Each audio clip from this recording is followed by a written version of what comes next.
Ngunit naramdaman nito na may panganib sa likod nito, kaya napatingin ito sa likod niya, at nailagan niya ang hampas ng babae.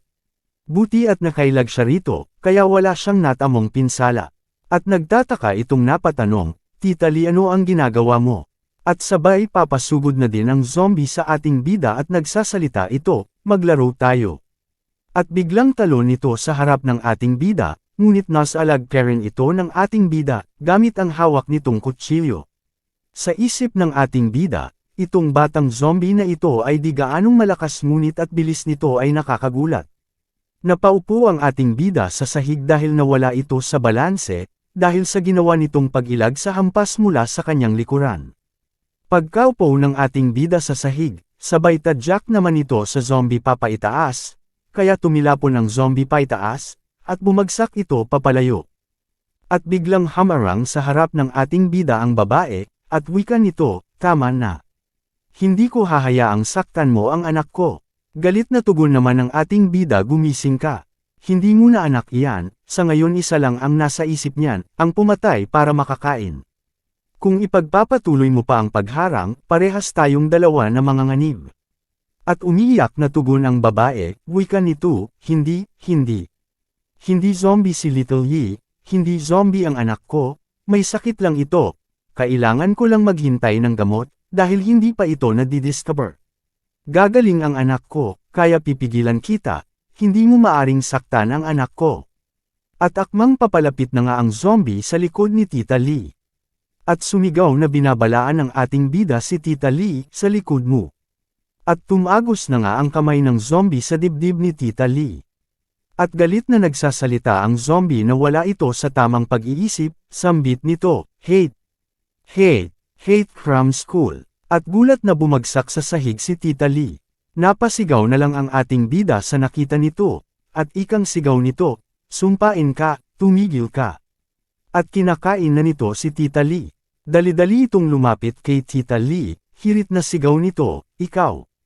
Halimaw, ngunit natigilan ng ating bida, gawa ng nagmamakaawang nakahawak si Tita Lee sa paa ng ating bida, at sinabing pakiusap wag mo siyang patayin, isa lang siyang 13 taong gulang na bata. Gagaling din ito sa sakit nito. At nalulungkot na nagpapaliwanag ang ating bida, sabi nito, kadalasan kapag naging zombie ka, wala nang paraan para bumalik. At patawad, hindi ko hahayaan na may pag-alagalang zombie sa paligid. At hirit na tugon ni Tita Lee, habang ito'y unti-unting nawawalan na ng buhay, sinungaling ka, gagaling pa ang anak ko. At bumitaw na nga sa pagkakakapit ang kamay ni Tita Lee sa paa ng ating bida, indikasyon ito, na ito'y pumanaw na. At nakatingin ang ating bida sa batang zombie. Hirit na sabi ng ating bida, sa kasamaang palad, hindi mangyayari iyon sa loob ng 20 taon, kasi batid nito sa nakaraan niyang buhay. At winikasan na nga ng ating bida ang buhay ng batang zombie. At nag-notify ang system, nakatanggap ka ng 1 puntos, napatay mo ang low-level na zombie. Damanak ang mga dugo dito, kagimbal-gimbal ang mga pangyayari na ganap, at papaalis na nga ang ating bida, para ipagpatuloy ang layunin nito na linisin ang gusali. Wika sa isip nito, hindi ko maaaring iwan ang anumang bagay na maaaring makakapagdudulot ng kapahamakan kay Zinyu, kailangan ko itong linisin, para sa kaligtasan nito. At pinagpatuloy na ng ating bida ang paglilinis ng gusali, at pababa na ito sa ika-10 palapag, dahil nalinis na nito ang ika-11 palapag. Sa pagbaba nito ng hagdanan ay may nakita itong maskuladong zombie, nagkatitigan ng dalawa. Sa isip ng ating bida, hindi ba yun, yung fitness trainer na nakatira sa ika-5 palapag?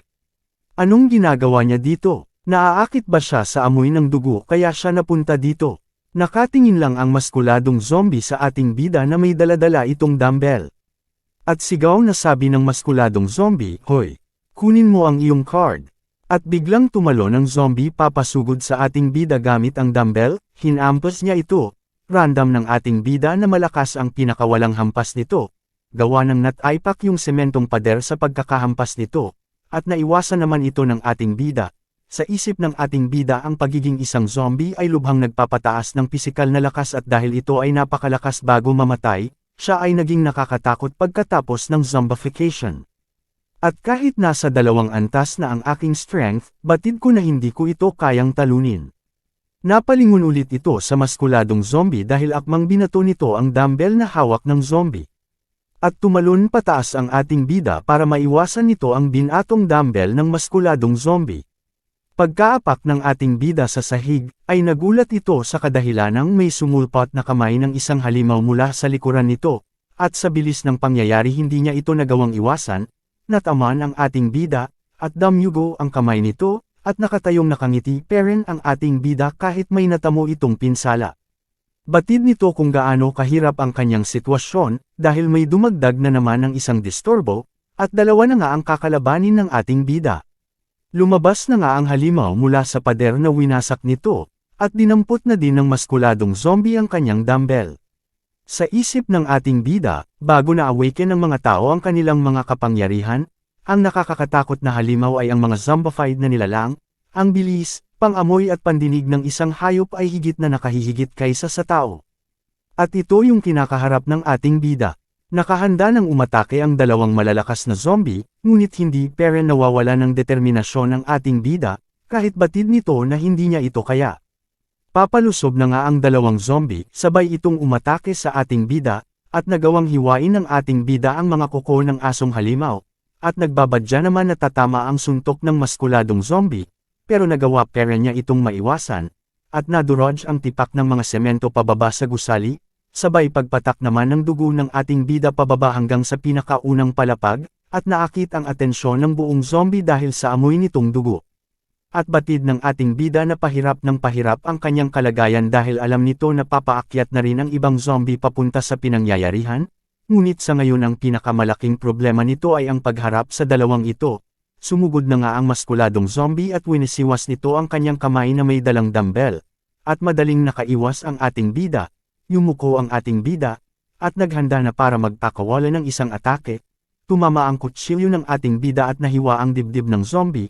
Galit na nakatingin ang zombie dahil sa pinsalang na idulot ng ating bida, at laking gulat naman ng ating bida dahil batid nito na malakas ang pinakawalan niyang atake, pero buhay peren ito, at gumanti na nga ang zombie hinampas nito ang ating bida hawak-hawak ang dumbbell nito, nadurog ang sahig nito sa ginawang atake, pero tumalon ang ating bida para iwasan ang atake nito.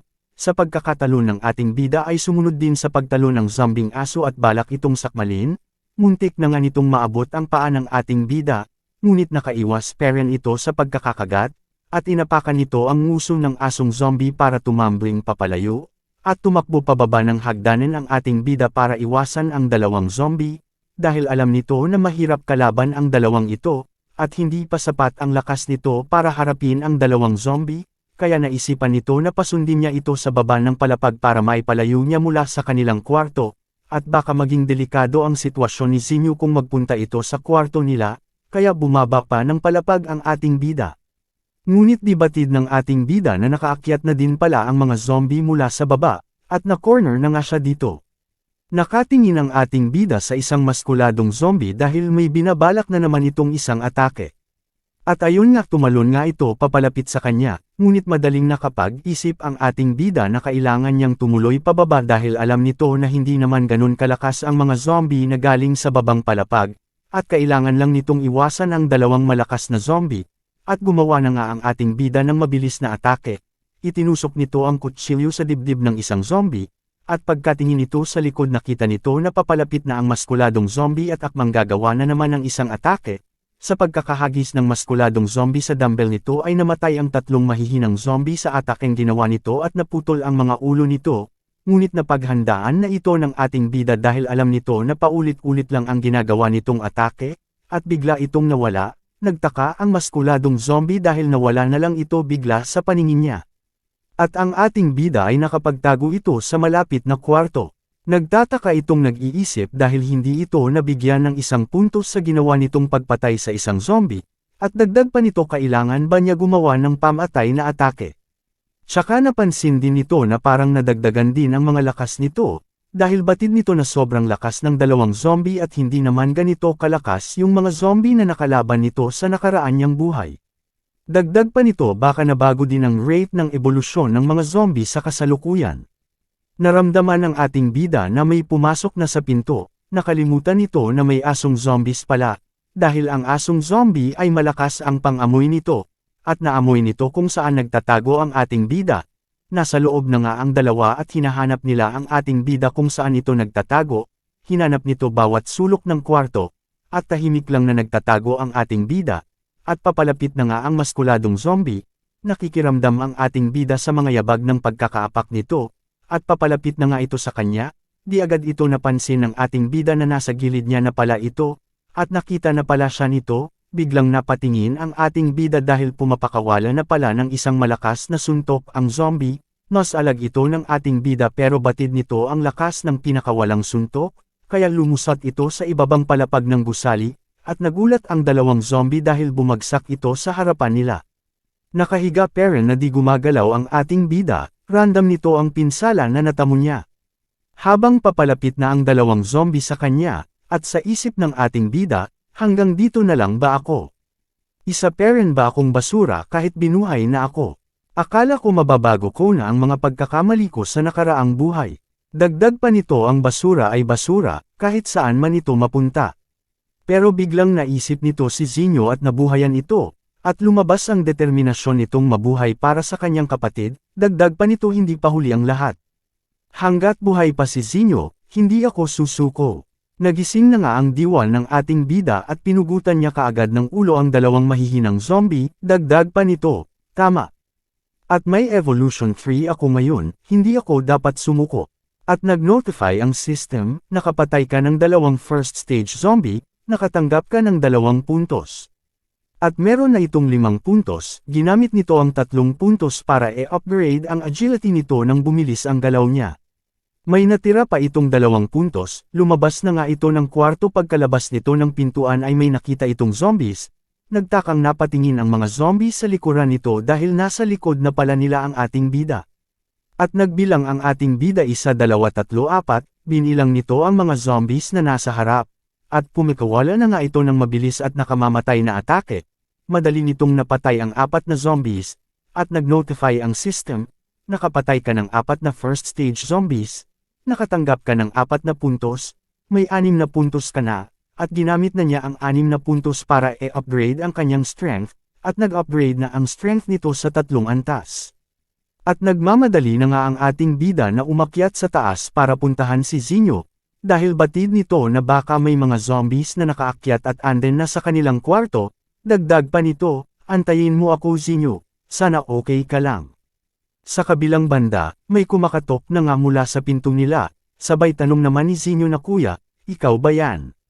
Ngunit wala itong narinig na tugon, dagdag pa nito na nag-aalala. Kuya, sumagot ka kung ikaw ba yan. At lumapit na nga ito sa pintuan at akma na nitong aabutin ang hawak ko ng pinto para pagbuksan.